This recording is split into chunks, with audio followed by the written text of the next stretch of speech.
gente vai abrir para as perguntas, mas eu queria dar uma provocadinha antes de passar a palavra para vocês. Quando eu e o Leandro, a gente decidiu esse tema, a primeira questão que me veio é que é o lugar comum, é um tema feminino. Quando a gente pensa em ciúme, a gente pensa em quem? A mulher é mais ciumenta do que o homem. Então, aí eu comecei a receber os e-mails e respondê-los, 90% eram e-mails de mulheres. E algumas diziam assim: escreva a mim e ao meu namorado. Eu falei assim, ok, falei assim, será que isso responde à minha tese inicial? Então, para começar, eu queria saber se, quando esse ciúme realmente ele se torna tão enlouquecedor a ponto de se tornar sintoma mesmo, e se realmente existe, sabe? Se o ciúme na mulher seria uma coisa e no homem seria outra, se existe essa distinção. Tá, se a gente pensar em termos mais freudianos, talvez uma das grandes contribuições que o Freud deu, apesar de ser chamado de machista, em certos momentos eu penso que sim, eu também concordo, mas eu acho que uma contribuição que ele deu para o campo da cultura é marcar a diferença entre homem e mulher. E diferença não significa valor.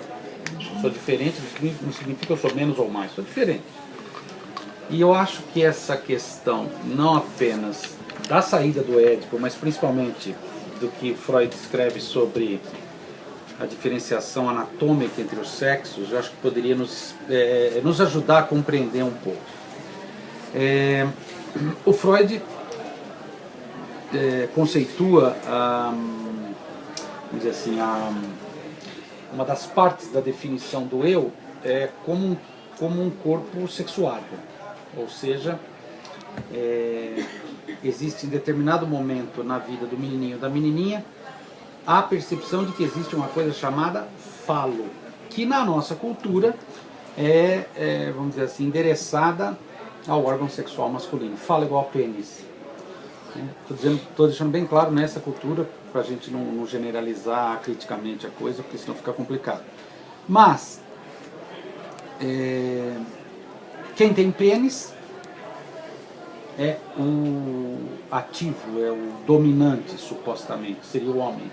Seria a posição, especialmente a posição do macho. Foi inclusive interessante ele ter falado do patriarcado, eu concordo plenamente. E também o detentor do desejo. Aí quem não tem? Quem não tem é uma outra coisa. Então, é muito raro a gente ver o menininho falar, eu quero ter periquita. Mas é muito comum a gente ver a menininha falar, eu quero ter pipi, mas ela veio do irmãozinho, porque eu não tenho. Aí a mamãe tenta explicar, não é que você não tem, você tem outra coisa. Aí se explica, ela fala, mas eu quero meu pipi. Não tem jeito. E tem muita discussão sociocultural, etc., o estritamente psicológico, eu penso que não, acho que é uma coisa muito mais complexa que isso, um fato de linguagem, enfim, um primeiro esboço de castração, eu tenho, não tenho, o outro tem, eu tenho, que é uma das raízes da inveja, da própria cobiça. Agora, se a gente puder pensar a mulher na relação com o falo, eu penso que a relação da mulher com o falo ajuda, potencializa esse ciúmes mais manifesto da mulher. Mas o homem, se a gente pensar por essa linha de raciocínio, ele já tem o falo, então ele não tem ciúme, e a gente sabe que não é bem assim. Porque não necessariamente o falo fica localizado no pênis incondicionalmente, ao contrário, o falo flutua. Tem uma hora que o menino com o pênis descobre que ele é o falo da mãe. Ou seja, ele é, metaforicamente falando, o pênis da mãe. Se eu sou o falo para o outro, eu estou à disposição do outro, eu sou um apêndice do outro, então eu dependo do outro. Então, quer dizer, eu não sou completo, eu sou castrado. Então eu penso que o ciúme, Patrícia, no caso do homem, é mais perigoso porque eu acho que induz a uma rivalidade, inclusive, mais agressiva, mais traiçoeira. Eu, durante algum tempo, prestei algum tipo de serviço de consultoria em empresas, especialmente nos níveis mais altos, nos estratos hierárquicos mais altos, nas gerências, infelizmente é uma verdade, a maioria são homens, e eu ficava impressionado com o ciúme entre eles. Apesar da mulher poder demonstrar e expressar mais e ser de certa maneira até compreendida. Eu sou mulher é louca, toda novela tem uma louca, né? Ele falou da Carminha, alguém tem que ser louca e vai matar todo mundo, tá? A mulher tem esse álibi, o homem não tem esse álibi, ele não pode. Por quê? A demonstração do ciúme indicaria ele como um ser castrado. E a coisa que todo homem foge é da sensação de que ele é castrado, de que ele não sabe tudo. Se o homem estiver perdido dirigindo um carro e a mulher dele do lado, querido, eu acho que você está perdido, nós já passamos 6 vezes na frente desse posto de gasolina. O que ele fala para ela? Você quer dirigir? Você acha que eu não sei? Não, para no posto e pergunta. A cabeça dele é: e se o frentista for um homem? Significa que eu não sei. Então, essa luta pela completude, Patrícia, eu tenho comigo que ajuda o homem a disfarçar a questão do ciúme. Posso até adicionar uma pimenta nesse molho. A relação analista do sexo masculino com a paciente do sexo feminino é uma coisa nessa questão do ciúme.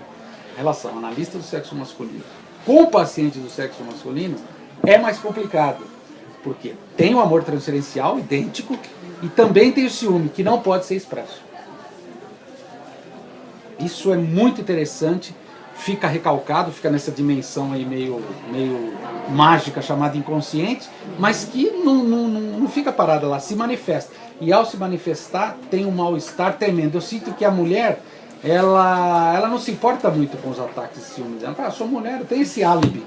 Eu acho que o homem, no fundo, meu Deus, ele diz que o homem tem uma invejinha desse álibi feminino. Que nós temos, inclusive, o AMA, né? Mulheres que amam demais, né? Eu tenho pacientes que falam: eu vou pro AMA, Então, quer dizer, é cultural mesmo, de uma certa forma, acho que até desculpa, né? Sim, no álibi. Mulher, né? Às vezes eu chego com uma joia, com um presentinho, eu levo pra jantar, tá tudo certo. E uma outra coisa que eu gostaria de adicionar é, pelo fato de edipianamente o homem só deslocar da mãe para a mulher, e a mulher, primeiramente, eleger a mãe como objeto de amor, ter que fazer um giro e se endereçar ao pai, a mulher, nesse sentido, ela é mais fluida nas relações, ela é mais, vamos dizer assim, mais arisca do que o homem.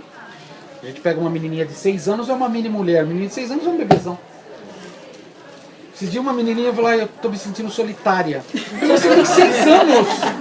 Ela suspirava. Eu só tô sozinha. Se o menino fizer isso, ele quer um amiguinho para jogar bola. Você percebe que é um outro lance. E eu acho que isso tem a ver com esse movimento edipiano, que a mulher é um movimento extra em relação ao homem. Peço só mais uma perguntinha, por exemplo. Como é que se manifesta o ciúme no neurótico, obsessivo e na histérica? Pergunta difícil de responder. Eu sei, te dou 5 minutos. Aí eu vou ter que fazer um uso breve de um conceito do Lacan. Não quis me aprofundar muito. O Lacan parte do Freud, tudo que o Freud pesquisa sobre alteridade, narcisismo, etc. E lança uma hipótese de que essas figuras míticas parentais, elas ocupam um lugar de outro para a gente, mas não um outro com O minúsculo, um outro com O maiúsculo. Ou seja, nós elegemos certos personagens que colocamos nessa posição que a gente chama em lacanês de grande outro e que de alguma maneira media a nossa relação com o falo. Então, a histeria e o neurótico obsessivo, elas têm uma diferença fundamental, que é o desejo do outro. O que o neurótico mais quer é completar e satisfazer o outro para com isso ter o amor do outro.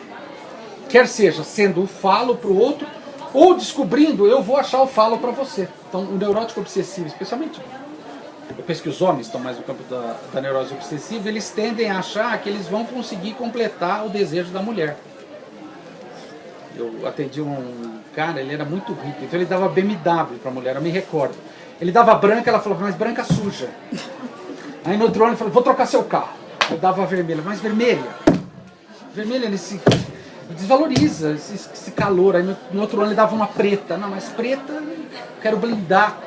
E ele falava: mas eu não consigo acertar o que ela quer. Aí uma vez eu fiz uma pergunta para ele: você acha que ela sabe o que ela quer? Isso deu um giro na análise, né?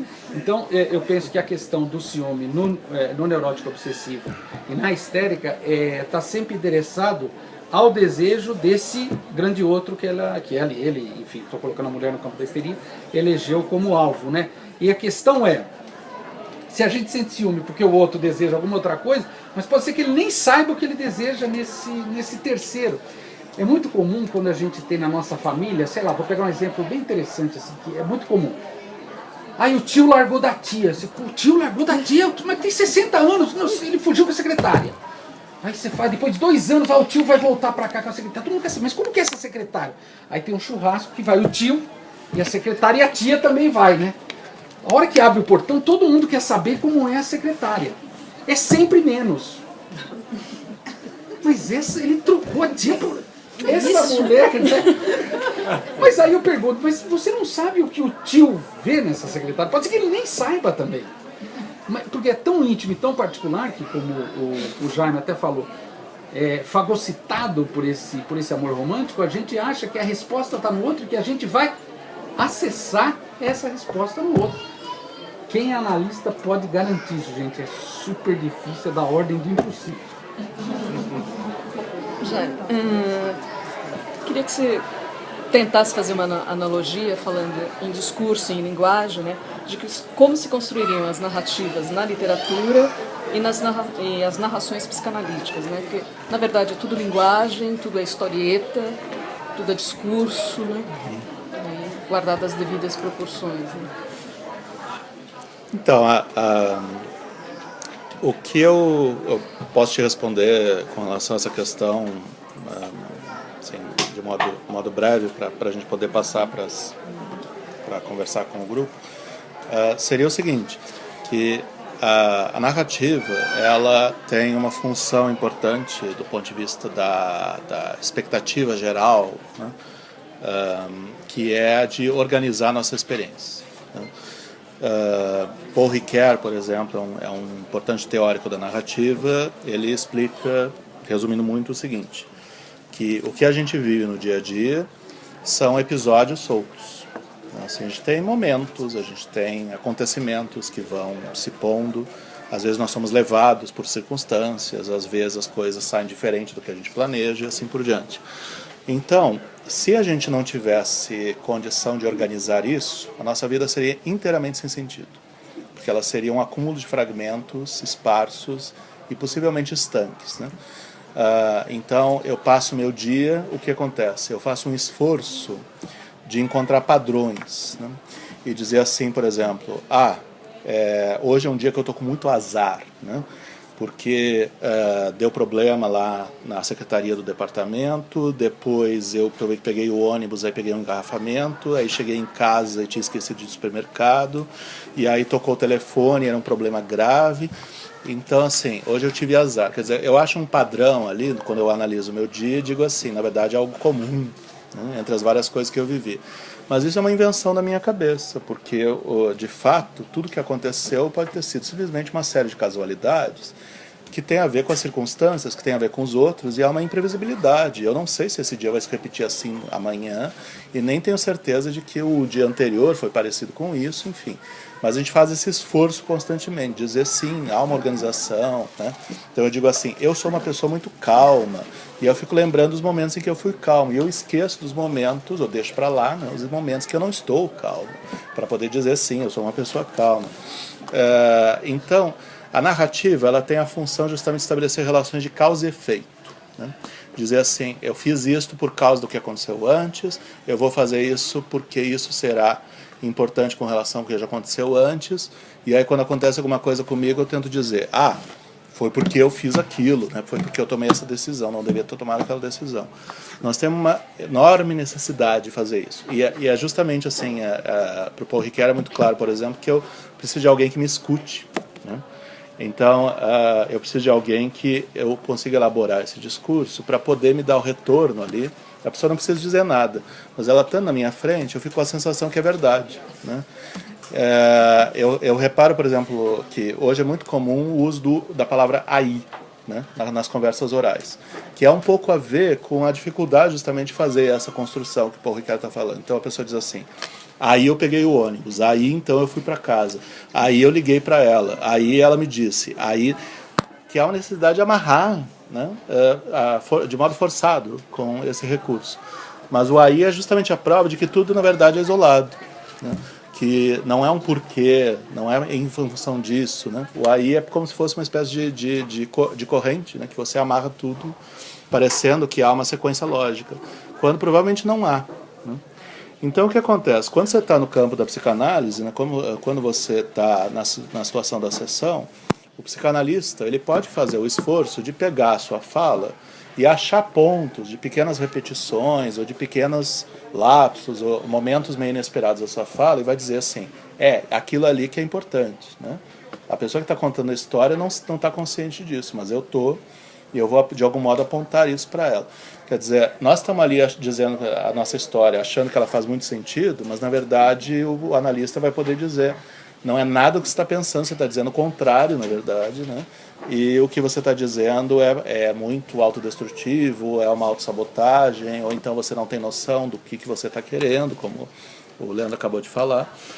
Então aí o analista mostra que tem, para além daquela fala, tem uma outra. E as causas e efeitos não são as que a pessoa está pensando, são outras, né, que vão lá do inconsciente.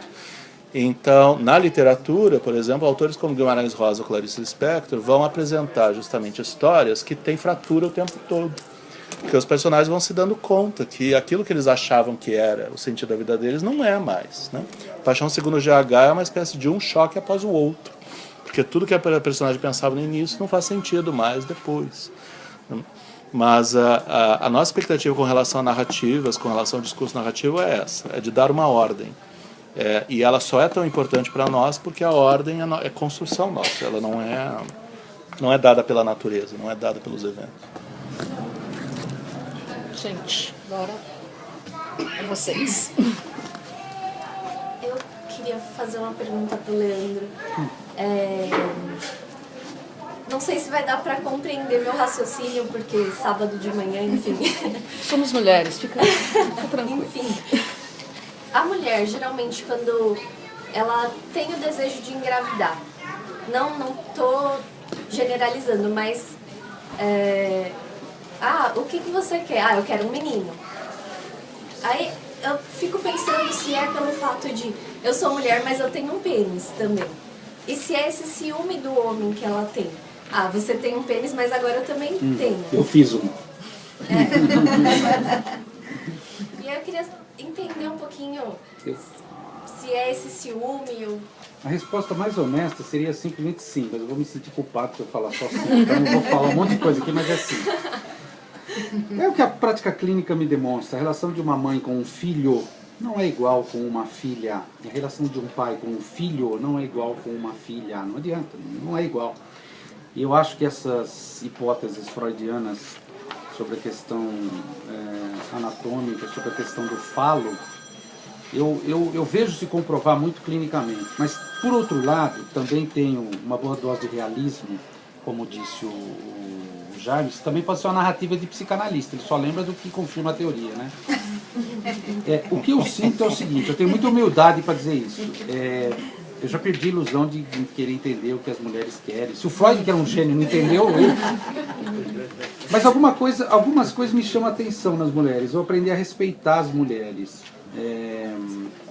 Eu acho que a psicanálise existe por causa delas. Não? O Freud atende um monte de homem também, homem dos ratos, homem dos lobos, mas é as mulheres que inventaram. E o que eu respeito na mulher, ela tem uma tentativa de lidar com algo que não está bom, que não está bem dentro dela, de uma forma muito diferente da do homem. E eu aprendi isso principalmente depois que eu tive uma filha, não um filho, né? E eu sinto que a gravidez, ela tem um peso simbólico para a mulher que, por mais que os homens tentem, eles não vão conseguir nem chegar perto. Se eles forem pais junto com ela, já está excelente, já está ótimo. Não tenta entender, porque eu acho que não é da ordem da compreensão. Então, quando você fala isso, que é tão básico, eu quero ter um filho, porque aí eu vou ter o pênis que eu sempre quis, porque eu sou castrado, Freud falou é verdade e tal. Eu vejo se comprovar clinicamente. O problema é uma questão ética. Então, para que serve esse filho? Só para isso? Porque o nosso desejo ele não é bonzinho, ele não é moralmente aceitável. Ele não se adapta às exigências sociais, como eu brinquei aqui com o estilo Walt Disney de ser. O nosso desejo tem mais a ver com os contos dos irmãos Grimm antes do Walt Disney, né? Os irmãos Grimm, a bruxa caiu no penhasco e morreu. Você vai lá no original, eles retalharam a bruxa e comeram ela com ketchup e mostarda, ou seja, a gente está mais nisso, né? Então eu acho que quando uma mulher tem um filho, eu não acredito em gravidez indesejada, não acredito, eu acredito em gravidez inesperada. Quando uma mulher engravida, não é qualquer coisa. Então, no meu consultório eu vejo isso clinicamente, as que engravidam, as que não conseguem engravidar, as que dizem que querem e não querem, as que dizem que não querem e querem. Eu me sinto honrado de poder estar ao lado delas nessa aventura, porque é algo muito visceral. Antes eu achava narrativa feminina, coisa boba, de revista nova, não é não. É uma coisa muito, muito densa. E o Lacan dizia uma coisa que eu acho interessante, ele falou, eu avancei até um certo ponto com as mulheres, agora as mulheres precisariam falar. Eu concordo com o Lacan, eu sou homem, não sou uma mulher, né? Não tem jeito. Ainda existe revista nova. Cláudia, Marie Claire.